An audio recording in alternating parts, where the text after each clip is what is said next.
ये सब नाथ, और नाथ उनके साथ लगा होता है जो गाय से जिनका संबंध हो। वो पहनी है, देखिए गौ माता नाथ,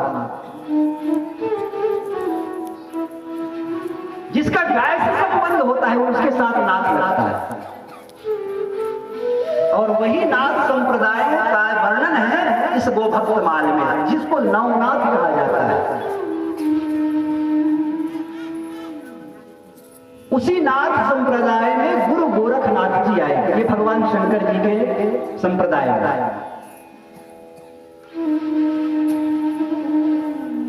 और जब गुरु गोरखनाथ जी आए तो इस नाथ संप्रदाय को आगे बढ़ाया। इसके और गुरु हुए जिनका नाम मच्छिंद्रनाथ, स्वामी मच्छिंद्रनाथ, ये प्रथम गुरु हुए नाथ संप्रदाय के। अब ये कम से कम 3 घंटा लगेगा नाथ संप्रदाय में, 9 नाथ हैं। और ये पराशर स्मृति पुराण की कथा है, नाथ संप्रदाय। थोड़ा सा बताना भी जरूरी है। चलिए, ये नाथ संप्रदाय प्रारंभ कब हुई? भगवान ब्रह्मा जी के मानस पुत्र हुए। कौन? तो ये मच्छिंद्रनाथ। भगवान शंकर जी माता पार्वती जी को एक दिन समुद्र में मंत्र विद्या का प्रदान कर रहे थे, मंत्र विद्या को दे रहे थे पार्वती जी को। अब पार्वती जी समीप में बैठी थी, मंत्र विद्या सुनते सुनते उनकी आंख बंद हो गई, सो गई। उसी समय एक जो मछली समुद्र में था, वो मछली भगवान शंकर जी के पीछे में आकर के बैठ गए और वो पूरे मंत्र विद्या को ग्रहण कर लिया। क्योंकि वो मछली जो गर्भवती थी, उसके गर्भ में था मच्छिंद्रनाथ। और जो कौन थे? भगवान ब्रह्मा जी के पुत्र थे, मानस पुत्र। जैसे नारद जी मानस पुत्र हैं, वैसे ये भी उनके पुत्र थे। उनके ही तेज से इनका अंश हुआ था। और कैसे भगवान ब्रह्मा जी के पुत्र हुए? तो बोले, जब ब्रह्मा जी ने सृष्टि निर्माण किए, उस समय जब वो एक कन्या को जब बनाए, और जब वो कन्या को जब परमपिता ब्रह्मा जी ने बनाया, तो इतनी सुंदरता उनको प्रदान किए कि स्वयं ब्रह्मा जी का मन डोल गया। काम वासना से ब्रह्मा जी स्वयं बचा नहीं पाए। और जैसे उसको देखा, स्वयं उसका निर्माण किया, तो ब्रह्मा जी को मोह हो गया और ब्रह्मा जी के शरीर से तेज बाहर आया। और 3 बूंद वो तेज, ब्रह्म तेज जिसको कहा जाता है, वो धरती पर गिरा। वो पहला बूंद उस ब्रह्म तेज का वो जाकर के वहां गिरा नैमिषारण्य में, जिसको महातीर्थ कहा जाता है, महाकुंभ लगता है। नैमिषारण्य स्थल पर जाकर के गिरा वह पहला बूंद। और उस ब्रह्म तेज के प्रभाव से वहां 88,000 ऋषियों का जन्म हुआ, पहले बूंद से। और दूसरा ब्रह्म तेज का बूंद गिरा सुरभि माता के गोबर पर। तो जब वो सुरभि माता के गोबर पे गिरा, तो क्या बन गया? वो जहर बन गया। आज भी देखना, बिच्छू वाले जो मंत्र है, बिच्छू मारते हैं, जो मंत्र पढ़ते हैं, उसमें इसका वर्णन आता है। दादाजी लोग जानते हो, हम लोग बिच्छू उतारने का मंत्र है ना, कारी बिच्छी, हरी बिच्छी, सुरभि चढ़े पहाड़, सुरभि के गोबर, ये उसका वर्णन है। तो सुरभि गाय के गोबर में गिरने के कारण वो क्या बन गया? जहर बन गया। तो उस समय उसके पूर्व में जितने भी विषधर जो जीव है, उसके पूर्व में किसी भी जीव के पास जहर नहीं था। तो जब वो जहर बन गया, तो जितने भी जीव है वहां पर सर्प आए, बिच्छू आए, विषधारी है, ये सब वहीं पर पहुंचे और उसका पान किए, इसलिए सब विषधर बन गए। और तीसरा बूंद ब्रह्म तेज से गिरा समुद्र में, और जब समुद्र में गिरा तो मछली जो उस समय मुंह खोल करके हवा ले रही थी, उसी समय ब्रह्म तेज उसके मुंह पे चला गया और गर्भवती हो गई, और उसी के गर्भ में वो मच्छिंद्रनाथ स्वामी आ गए। और वही मच्छिंद्रनाथ मछली के गर्भ में भगवान शंकर जी से पूरे मंत्र विद्या को प्राप्त कर लिया। भगवान शंकर जी ने पूछा पार्वती जी से, पार्वती तुम सुनी मंत्र को? पार्वती तो सो गई थी। वो मछली के गर्भ से आवाज आया, हाँ प्रभु आपकी मंत्र विद्या को मैंने ग्रहण कर लिया। शंकर जी ने देखा पीछे कौन है, तो देखा तो मछली बैठा हुआ था। कहे दुष्ट, तूने पूरे मंत्र विद्या को तूने ग्रहण कर लिया, तू अर्थ का अनर्थ न कर। इसलिए वो मछली को जब दौड़ाए भगवान शंकर जी, तो मछली ने कहा, हे प्रभु मैं तो आपका दास हूं, मेरे गर्भ में आपका ही दास बैठा हुआ है और ये महामानव है। तब वहां पर भगवान शंकर जी ने कहा कि तुमको मंत्र तो मिल गया। उस गर्भ से जो मच्छिंद्रनाथ थे उनसे कहा कि तुमको मंत्र तो मिल गया, पर ये मंत्र सिद्ध नहीं है। मंत्र का जब तक सिद्ध ही नहीं होगा तब तक वो मंत्र प्राप्त नहीं करेगा। तो बोले ये मंत्र सिद्ध तब होगा जब तुम जाकर के गौमुख में जाकर के 12 वर्ष तक एक पैर में खड़ा होकर के इस मंत्र को तुम जो है रिपीट करोगे, पढ़ो पढ़ो, तब ये मंत्र सिद्ध होगा।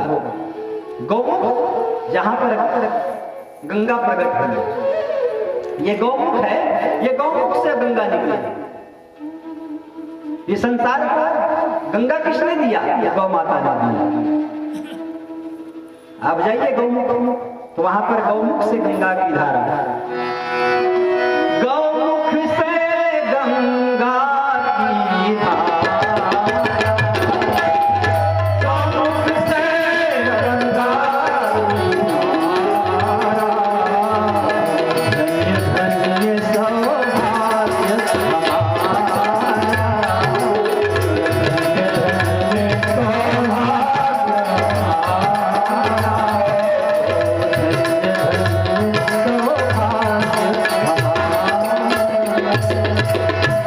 भगवान शंकर जी ने कहा तुम गौमुख में जाकर के 12 वर्ष तक तपस्या करोगे, इस मंत्र विद्या को सिद्धि करोगे, तब ये मंत्र सिद्ध होगा, तब ये मंत्र काम करेगा। और उसी समय वो मछली समुद्र किनारे पे चली जाती है और कुछ समय पश्चात वो उस बच्चे को जन्म देती है और उसके गर्भ से सुंदर एक बालक उत्पन्न होता है जिनका नाम मच्छिंद्रनाथ पड़ता है। बोलिए मच्छिंद्रनाथ भगवान की जय। पहले नाथ में, नाथ संप्रदाय के पहले नाथ में मच्छिंद्रनाथ। आज भी आप समुद्र किनारे चले जाइए, आप लोग जाते हैं जगन्नाथपुरी, तो जो नाविक नाव लेकर के जो जाते हैं ना समुद्र में, वो उसी देवता की पूजा करते हैं, मच्छिंद्रनाथ, क्योंकि समुद्र के देवता कहा गया है। ये पहले नाथ हुए। अब इस नाथ ने जब इनका जन्म हुआ मच्छिंद्रनाथ का, छोटा सा बालक बहुत सुंदर था। एक केवट निषाद राज वहीं पर मछली मार रहे थे, उसने देखा बहुत सुंदर अद्भुत बालक है, तो वो उस बालक को ले जाकर के अपने घर में पालन पोषण किया। अब वो बालक धीरे धीरे बढ़ने लगे, बढ़ते बढ़ते वो 12 साल का हो गया। अब 12 साल का वो बच्चा हुआ, वो मछुआरे उसको कहे बेटा चलो, हम तो केवट जाते हैं, मछली मारना हमारा काम है, चलो मछली मारने चलते हैं। अब वो मच्छिंद्रनाथ को लेकर के गए नदी किनारे और मछली मार कर वो टोकरी में भर के डालते। मच्छिंद्रनाथ ने कहा बेटा तुम यहीं पर बैठो, मैं मछली मार कर लाते जाऊंगा, तुम इसमें डालते जाना। और जैसे मछली मार कर वो टोकरी में डालते उसके पिताजी, वो मच्छिंद्रनाथ उसको देखते वो बिना जल के मछलियां अपनी प्राण त्याग रही है, क्योंकि वो तो अद्भुत बालक था। वो सभी मछलियों को निकालकर फिर पानी में डाल देता, फिर फिर ला के पानी पकड़ करके फिर वो बाहर पानी में डालना। टोकरी ज्यों का त्यों खाली खाली। निषाद राज आया, बोले बेटा सब मछली कहाँ गई? बोले पिताजी हमने सबको बाहर कर दिया, पानी में डाल दिया। बोले बेटा हम तो मछुआरे हैं, मछली नहीं पकड़ेंगे तो हमारे जीवन कैसे चलेगा?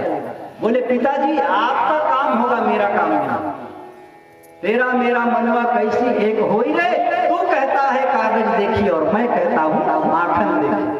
बोले मुझसे ये नहीं होगा, मैं नहीं देख सकता।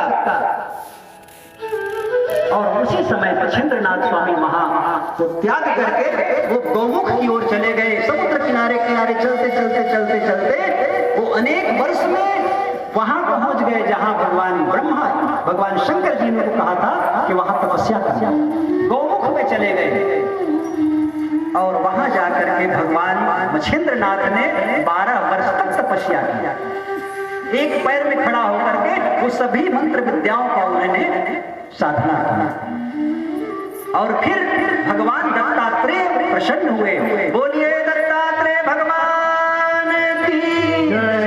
भगवान दत्तात्रेय प्रकट हुए और उनको मंत्र विद्या का पूरा सिद्धियां प्राप्त देकर के भगवान दत्तात्रेय ने कहा कि इस मंत्र को तुम पूरे संसार में फैलाना, जितने रोगी हैं, कष्टदायी है, ये सब के निवारण करना। और मच्छिंद्रनाथ को पूरे संसार का नाथ बना करके कहा कि इस नाथ संप्रदाय को तुम बढ़ाते हैं। अब वो मच्छिंद्रनाथ उस मंत्र विद्या को लेकर के पूरे परिक्रमा करने लगे। जहां जहां दीन दुखी लाचार कोई बाधाओं से पीड़ित, सबको ठीक ठाक करते करते आगे बढ़ते गए। अब उसको नाथ संप्रदाय को बढ़ाना था, इसलिए बोले कोई शिष्य बनाया जाए, दूसरा शिष्य। भाई मैं कब तक जीवित रहूंगा, एक आदमी कब तक जीवित रहेगा? बोले इसको बढ़ाना जरूरी है। जैसे बंगाल को बढ़ाते हैं, बंगाल को उधर, काम एक ही होता है। तो मच्छिंद्रनाथ घूमते घूमते एक गांव में गए, द्वारिका नाम का गांव। वहां गए, एक घर में अलख जगाया, अलख निरंजन। साधु का तो काम है अलख जगाना। अरे साधु सो गया, इसका क्या होगा? अब जैसे सीमा में सैनिक हैं, बॉर्डर में, उनकी सुरक्षा के लिए उनको जिम्मेदारी को कहीं सो गया तो समाज को जगाना। साधु कहीं सो गया तो फिर वो साधु किस काम? उठ जाग साहिर भोर भई अब नैन कहाँ उठ जाग साहिर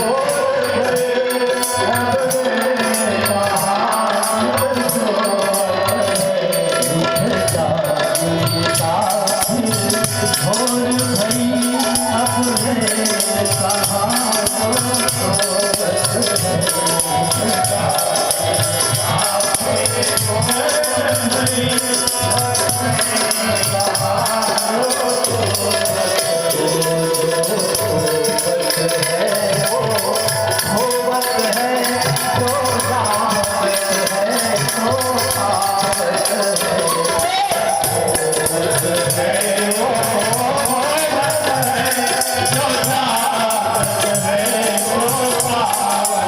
साहिर भोर भई अब नैन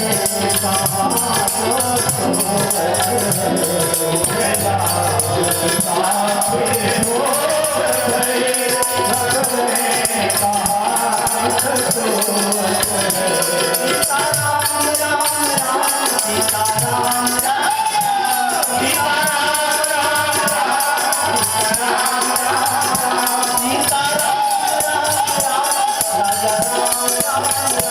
सीता